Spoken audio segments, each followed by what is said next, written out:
In a forest bathed in golden light, where every leaf and petal hummed with life, lived an ant named Aria.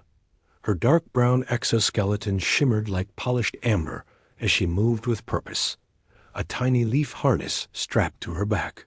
Day after day, she gathered seeds, dew-kissed berries, and tiny crumbs, her determined eyes focused on the coming winter. Not far away, perched on a swaying blade of grass, was Luno, a grasshopper of vibrant green and yellow. He strummed a lazy tune on his twig instrument, his voice carrying through the warm air. "Aria, dear Aria," he'd call out, "why waste this perfect sun? Come, dance with me. Winter is a lifetime away." Aria would simply shake her head, a small smile on her face, and continue her work, her tiny legs a blur of motion. She knew greatness wasn't built on sunny days alone, but on the steady, quiet effort others rarely saw. The sun-drenched days of summer bled into the crisp, cool air of autumn. The leaves turned to fiery reds and oranges, and the forest grew quieter. Aria's underground burrow was now a fortress of sustenance, every chamber filled to the brim.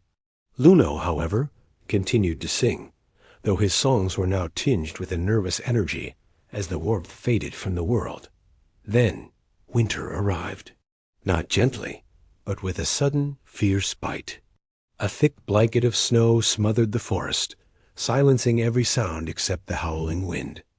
Luno, shivering and weak, his vibrant green now dull, stumbled through the snow, his twig instrument lost and forgotten. He found nothing to eat. The world that had been his stage was now a cold, barren wasteland. Desperate and hopeless, he collapsed near a small mound of earth. Just as his eyes began to close, a tiny tunnel opened, and a faint, warm light spilled out. It was Aria. She looked at the pathetic figure before her, her amber eyes filled not with scorn, but with compassion. She gently helped him into her warm, stocked burrow, offering him a grain of wheat. Luno ate, the warmth slowly returning to his body. He looked at Aria, at her meticulously organized pantry, and finally understood. He had spent his summer singing of fleeting joys, while she had been silently composing a symphony of survival. As he regained his strength, Aria taught him the value of foresight and effort. The story of Aria and Luno became a quiet legend in the forest, a reminder whispered on the spring breeze. It wasn't about scolding or shame, but about a simple, powerful truth. Greatness grows in silence and blooms through effort.